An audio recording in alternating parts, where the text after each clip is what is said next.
साथियों, मैं रत्ना वोरा अहमदाबाद गुजरात से मेरे YouTube चैनल रत्ना वोरा बेबाक में आप सभी का बहुत बहुत स्वागत है। साथियों, आज गुजरात की बात करनी है और गुजरात की इसलिए बात करनी है क्योंकि मैं गुजरात से हूँ और गुजरात की राजनीति को बहुत अच्छी तरह से समझती हूँ। और गुजरात में अभी मोदी और शाह के गुजरात में हंगामा मचा हुआ है, अफरा तफरी का माहौल बना हुआ है। जिस गुजरात को पूरे देश की लेबोरेटरी माना जाता था, जिस गुजरात के मॉडल को लेके मोदी गुजरात से निकलकर पूरे देश में आ गए, उसी गुजरात में अभी जो हालात है, उन हालात के चलते हुए भारतीय जनता पार्टी के पैरों तले जमीन खिसकती जा रही है। अभी तो सिर्फ चुनावों की घोषणाएं हुई है और उससे पहले ही भारतीय जनता पार्टी के जो उम्मीदवार जिनको टिकट दी गई, वो उम्मीदवार अंदर से एकदम डर चुके हैं, घबरा गए हैं। और उसका कारण सिर्फ इतना ही है कि इन्होंने कुछ काम नहीं किए हैं। 2014 में 26 में से 26 लेके आए, 2019 में फिर 26 में से 26 लेके आए, पर ये सबके सब एकदम नकारा, एकदम नालायक और सिर्फ प्रजा का पैसा उन्होंने हड़प लिया है, घर भर दिए है। और यही काम किया है जो नेता लोगों के पास या जो इनके उम्मीदवारों के पास चलाने को स्कूटर और साइकिल नहीं थी, आज ये लोग मर्सिडीज और बड़ी बड़ी गाड़ियों में घूमते हैं। जरा पूछे तो इनसे कोई नेताओं को कि पैसा आया तो कहां से आया। और इन्होंने सिर्फ और सिर्फ भ्रष्टाचार भ्रष्टाचार भ्रष्टाचार किया है। इसीलिए गुजरात में ना तो कोई डेवलपमेंट दिखता है, ना ही कोई विकास दिखता है और ना ही इनकी बातों का कोई असर दिखाई दे रहा है।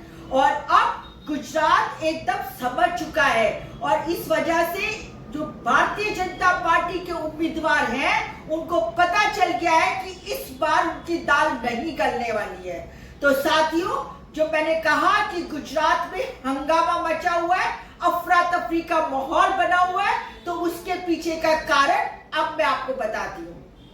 साथियों, वडोदरा में रंजनबेन भट्ट जो ऑलरेडी 2 टर्म चुन के आ चुकी हमारी सांसद थी, इसी सांसद को तीसरी बार रिपीट करने के लिए टिकट दिया गया। और रंजनबेन को जैसे टिकट दिया तो पूरे भारतीय जनता पार्टी के अंदर खलबली मच गई कि क्या सिर्फ रंजनबेन भट्ट ही दिखाई देती है, उसके अलावा और कोई दिखता नहीं है क्या। पार्टी का जो सामान्य कार्यकर्ता है, जो इतने सालों से आस लगा के बैठा है कि आज नहीं तो कल शायद हमें टिकट मिलेगी, परंतु तीसरी बार रिपीट होने के बाद भारतीय जनता पार्टी की वडोदरा इकाई में इसका बहुत विरोध हुआ है।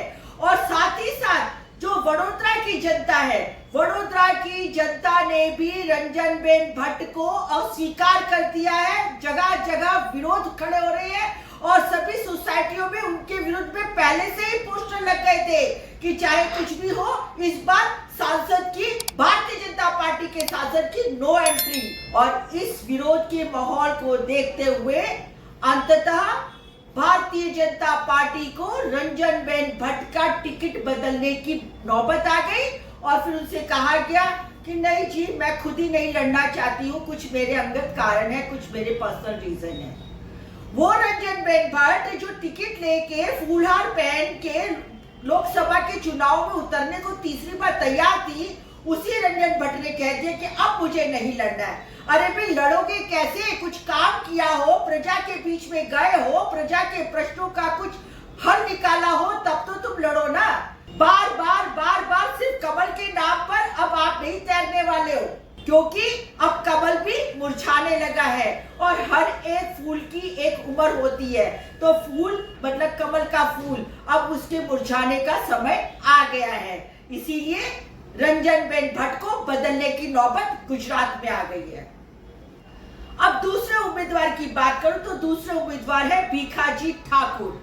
भीखाजी ठाकुर ने तो लड़ने से पहले ही अपने हथियार फेंक दिए, क्योंकि भीखाजी ठाकुर के सामने बहुत ही कद्दावर नेता कांग्रेस के डॉक्टर तुषार चौधरी इलेक्शन लड़ने वाले हैं। और डॉक्टर तुषार चौधरी खुद आदिवासी समाज के हैं और जो ये साबरकांठा की कॉन्स्टिट्यूंसी है वहां खेड़ ब्रह्मा से खुद विधायक है और यहाँ पर आदिवासी की संख्या बहुलता में है। और जिस तरीके से आदिवासी भारतीय जनता पार्टी से नाराज है, उसके चलते हुए भीखाजी ठाकुर को पता चल गया है कि अब वो चुनाव यहाँ से नहीं जीत पाएंगे, इसलिए उन्होंने भी कह दिया कि भी हमारे कुछ अंगत कारण थे, कुछ पर्सनल कारण थे, इसलिए मैं टिकट लौटा रहा हूँ पर मैं इलेक्शन नहीं लड़ सकता हूँ। तो साथियों, ये इतनी फजीहत की बात है, इतनी बेइज्जती हो रही है। पूरा गुजरात भारतीय जनता पार्टी के इन उम्मीदवारों की अपनी नामांकन वापस लेने से थू थू कर रहा है और अब गुजरात में इनकी कलई खुलती जा रही है।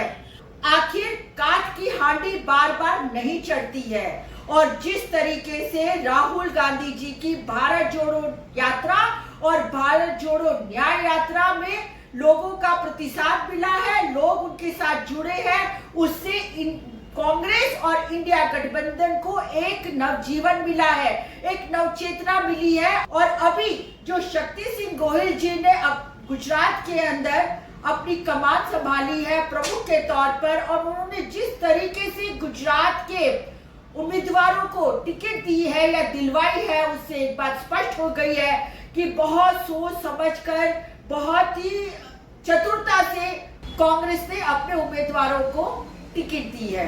तो साथियों, आज जो मैं आपको गुजरात के बारे में बता रही हूँ, ये बात आपको गोदी मीडिया नहीं बताएगा। यदि यही बात कांग्रेस की होती है तो गोदी मीडिया बहुत जोर शोर से बताता है कि आज कांग्रेस में ये हुआ, वो हुआ, कांग्रेस में ये गया, ये गया, ये गया। परंतु भारतीय जनता पार्टी की जब कमियां आती है तो गोदी मीडिया चुप रह जाता है। पर हम जो सोशल मीडिया के लोग हैं, जो यूट्यूब चलाते हैं, यूट्यूबर हैं, वो लोग आपको सच्ची खबर बताते हैं और आज इस सच्ची खबर को पूरे भारत देश में फैलाओ ताकि पता चले कि गुजरात में ये जितनी बड़ी बड़ी बातें करते हैं, गुलबांगे फेंकते हैं, उसका असली चेहरा क्या है। तो मैं आज इस वीडियो में यही अपनी बात खत्म करते हुए कहना चाहती हूँ कि इस वीडियो को पूरे देश में फैलाओ और बताओ कि गुजरात के जो हालात दुनिया में और देश में बताए जाते हैं ऐसे नहीं है। गुजरात बहुत पिछड़ा हुआ राज्य बन चुका है और जब से ये मोदी की सरकार बनी है दिल्ली में और गुजरात में डबल इंजन की सरकार लेके चलने वाले लोगों ने गुजरात के लोगों को परेशान कर दिया है। फिर चाहे वो विद्यार्थी हो, महिला हो, छोटे बड़े व्यापारी हो, किसान हो, कोई भी इनके राज में आज सुखी नहीं है। इस बात को मैं यही खत्म करती हूँ। फिर मिलूंगी एक नई वीडियो के साथ, एक नए विचार के साथ। साथियों, यदि आपको मेरा वीडियो अच्छा लगा हो तो मेरा YouTube चैनल रत्ना वोरा बेबाक को सब्सक्राइब कीजिए, ज्यादा से ज्यादा इसे शेयर कीजिए और ज्यादा से ज्यादा इसे लाइक दीजिए।